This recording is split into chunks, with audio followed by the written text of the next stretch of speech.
এই দোয়াটা পড়ার দরকার আছে না নাই?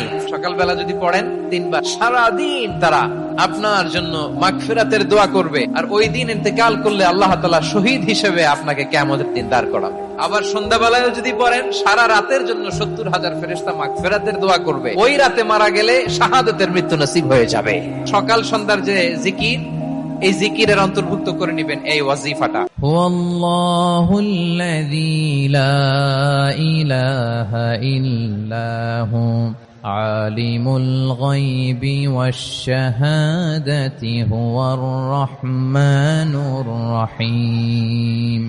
والله الذي لا إله إلا هو الملك القدوس السلام المؤمن المهيمن العزيز الجبار المتكبر سبحان الله عما يشركون هو الله الخالق البارئ المصور له الأسماء